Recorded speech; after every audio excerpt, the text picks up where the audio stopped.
All right, everyone. To everyone who's having a moral panic or moments of insanity, please, as Susan Powder would say, please stop the insanity.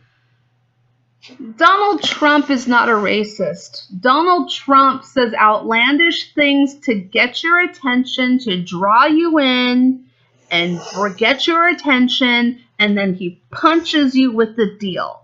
And this is what I'm talking about. I'm talking about DACA. Everyone's losing their minds. People are like, oh my God, he wants to give amnesty to all of these DACA people. He was never going to deport the DACA people. He had no intentions of deporting anyone other than criminal illegal aliens. If you are a otherwise law-abiding person who is here illegally, but you otherwise follow the law, he's not going to deport you. He never was. He specifically stated that he was going after criminal illegal aliens with a criminal history. Okay? He wasn't talking about the illegal alien kid who wants to go to college and be a doctor. I mean, because that's what we hear. They all want to be doctors. They all want to be lawyers. They all want to be the next Albert Einstein. They're dreamers. Well, guess what? I was born in America, and I had dreams too. Martin Luther King had dreams for his people as well. So it's a little offensive that we're calling one group of people dreamers when American children born here have dreams. That aside, Donald Trump said he was going to go after the criminals. But what you heard, maybe not you, but the you out there, the Democrats, what you heard was every Mexican is a rapist and a killer, and we're going to deport them all. And so you all went out and you convinced the people who don't pay attention to anything that he is a racist, when in fact he is not a racist. What he did was he got your attention, right? He got your attention, and he used DACA as a means of bringing the Democrats to the table. It was a bargaining chip. This was his piece of red meat to the Democrats. You care about this? The American people want to know who is coming in this country. They want an orderly, legal process for people to come into this country. And they want this fixed.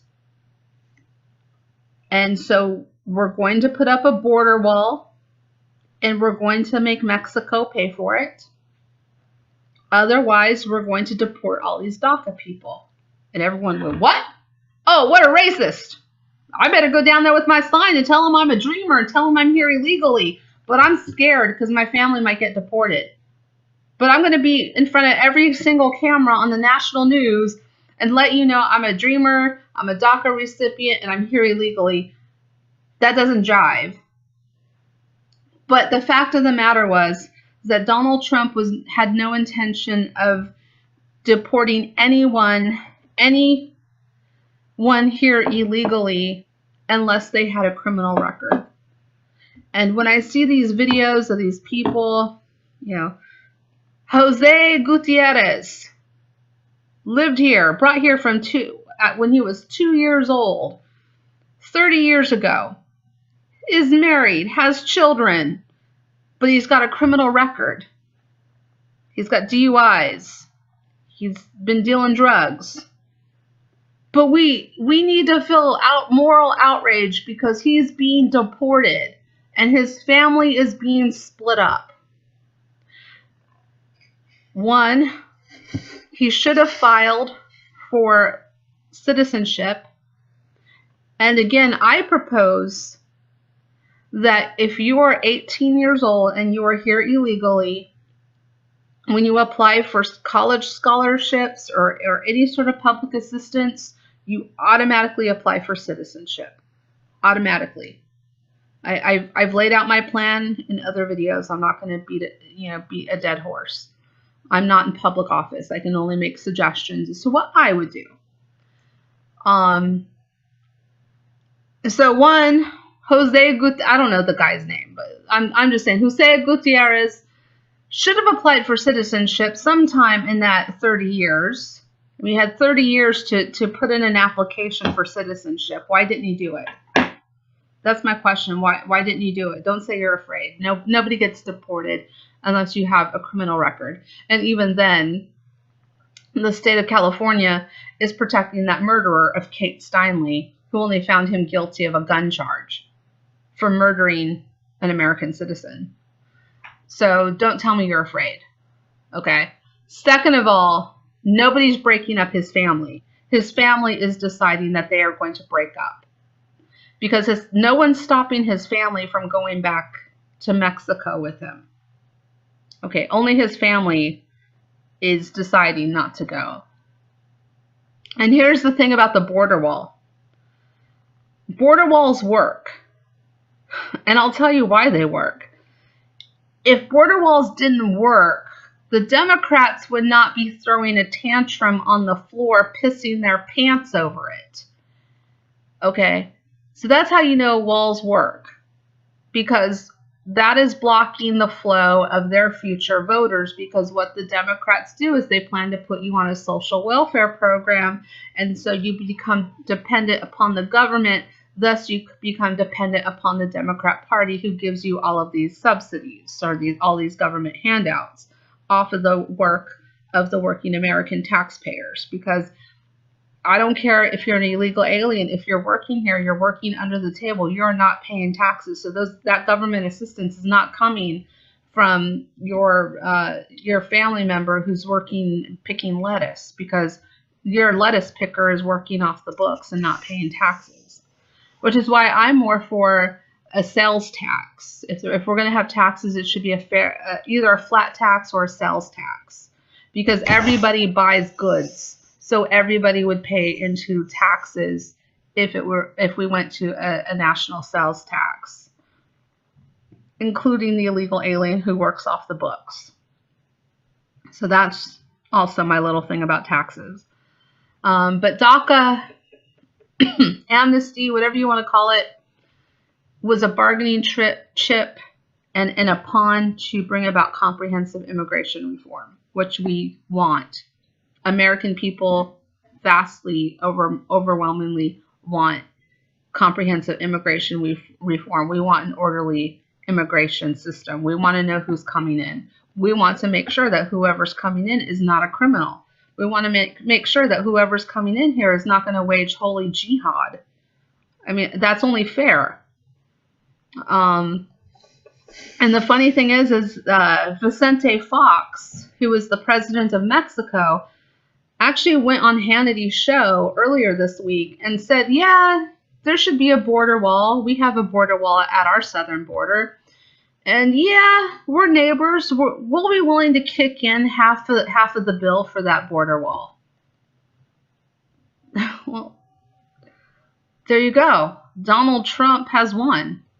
Because you don't go into a deal going for the minimum of what you want. You over ask. You over request, and then you negotiate to get to where you want. And I, for one, don't mind if some of my taxpayer money goes to funding a border wall. But we also need to go in and crush those tunnels that are underground tunnels. There are underground cities and underground tunnels big enough that you can drive an 18-wheeler through under our border. So those need to be closed up. All of those little mining shafts that they smuggle drugs and people through need to be closed up. ICE needs to be at all of our ports of entry, airports. You know, my favorite actor, Bela Lugosi, was an illegal alien. He stowawayed on a ship and came here through one of the ports of, I think, Louisiana when he first arrived here, and then he went up to New York.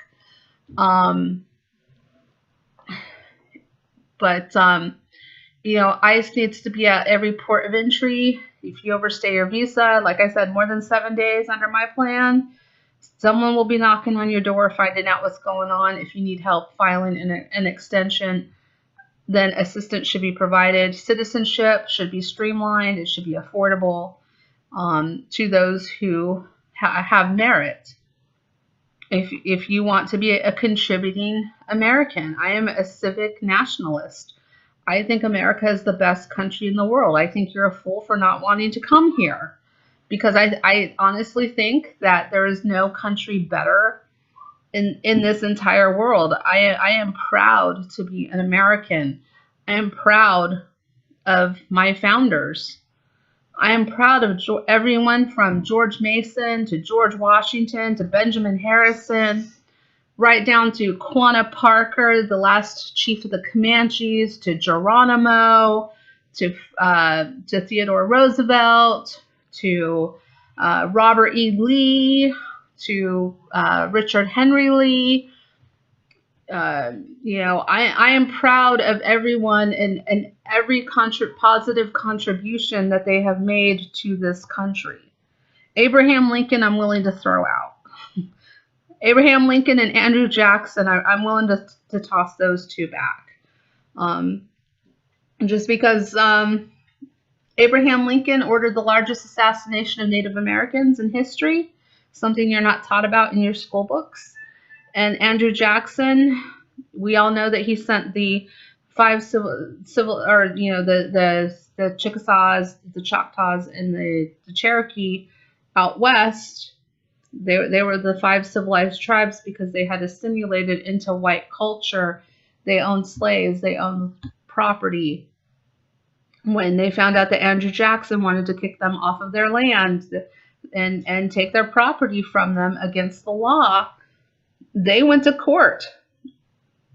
They went all the way up to the Supreme Court, and the Supreme Court decided in their favor, and Andrew Jackson said, well, they have their decision, now let them enforce it. I'm sending the military out to enforce that these people are removed.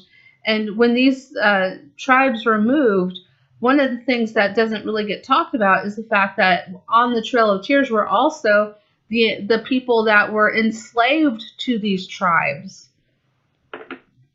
So again, every group that's been here has behaved badly, but they've also contributed positively. Like, we can pick out some bad apples, but I'm speaking in general. Like the men who gave us the document, like the document I'm holding here, this is Virginia's Declaration of Rights, adopted June 12th, 1776. June 12th, 1776. Before July 4th, 1776. So Virginia was the first state, or the first colony. Okay. We proposed independence. The man who proposed independency, who read the legislation sent from Williamsburg by these same men who drafted this document, the man who read that out was Richard Henry Lee. Yes, related to Robert E. Lee. Robert E. Lee. The thing about Robert E. Lee, let's take slavery out of the equation. Okay. What state are you from? Imagine the state that you are born and raised in is under attack. Okay. Do you fight to defend your family in that state and your home? Or do you decide to be a part of the invading force who's going to attack your home state and possibly hurt your family, kill your family members, and damage your property? What do you do? Let's say, I don't know, North Korea decides to attack the state that you are from. I don't even know what analogy to use, but your state is under physical attack. Do you defend your state Do you defend your country if North Korea attacked us unprovoked? Or let's say, I don't know, just for shits and giggles, Italy attacks America. We don't know why. We wake up tomorrow morning and we find out that Italy and France has formed an alliance, and they have with Spain, and they have attacked America. Are you going to fight to defend America, or are you going to go and fight with the Spanish, the Italians, and the French? If you say that you're going to defend America, then you made the same decision that Robert E. Lee made when it came down to deciding which side of the war he was going to fight for. It's defending your home and your family and your property against an invading force. But I don't want to refight the Civil War. I'm just talking about principally what it came down to for Robert E. Lee. That was honestly his struggle in his mind. That, because he was a very highly decorated American general. He's like, do I throw all this away? Or do I go and defend my family and my home and my state? So, you have to think about what would you do if you were in his shoes? How would you have proceeded? There's going to be a war. Shots have already been fired. So, these men were not perfect. These men knew they were not perfect. There are some people who say they are not heroes. I do not share that opinion. I think these are the cream of the crop. We couldn't have asked for better people. Okay, we may have asked for better people in forming a country. But these are men. These are not demigods. These are not gods. These are men of flesh and blood. They did the best they could with what they had. Contradictions? Oh, yes. Values they couldn't live up to? Absolutely. But how many times have you fallen short of what you said you were all about? How many times have you fallen back on a principle that you believe in because it was more convenient not to? But what these men did, and what makes this document and others like it so remarkable, is that these men gave us the tools to be the best country that we could be, to be the best people that we could be. They wanted slavery ended. But again, these are imperfect men who could not end slavery. They couldn't figure out how to do it because it came down to resources. They did not have the resources to free all of the people in bondage. They even tried to pass legislation for eventual emancipation at 18 for girls and 21 for boys. Yes, they would have had to have left the colony of Virginia and probably go to Haiti, which was also throwing off colonialism at the same time. But they wanted to see it ended, but resource-wise, they couldn't figure out how to do it. The same thing with illegal immigration. The people that are saying we can't afford, we need this cheap labor. These are the same arguments for cheap labor, these illegal immigrant workers who are also being taken advantage of at the same time. The same arguments that are pro-slavery are the same arguments that are being used to keep cheap labor. Illegal immigrants, in essence, is a class of slaves. They're owned by the American government. They are owned by the Democratic Party. That's the only difference.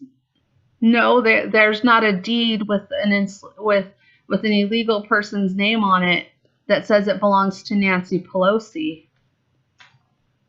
But that's how they treat this class of people. If you call illegal immigrants a class of people, they are the same arguments for illegal immigration. And I wish that, you know, a lot of the Hispanic people would wake up and realize that the same arguments to keep illegal immigration are the same exact arguments that were there to keep slavery in place. We can't afford to let these people go. We can't afford to not have cheap labor. But this is the toolbox. They gave us the toolbox to be who we want to be. As long as we follow it. We have to respect it and we have to follow it. And letting illegal immigrants in to roam around, I don't care what country they're from. I don't care if they're illegal immigrants from Canada. I don't care where they're from, Israel. I don't care. The law is the law until we change it. And you cannot executive order your way around legislation. The president who lives by the executive order, the president whose legacy depends upon an executive order, is the president whose legacy dies by the executive order.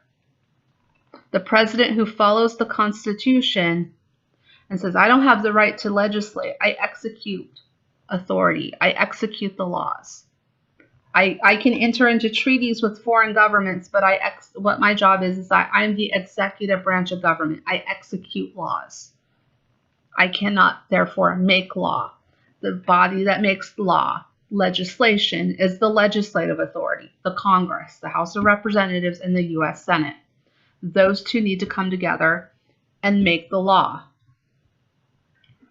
The president who lives by following the Constitution is the president who will have a lasting legacy. For good or for bad, that's how you have a lasting legacy. You don't executives order things into place. But I'm 22 minutes. I'm going to end it here. Have a good night, everyone. Talk to you later.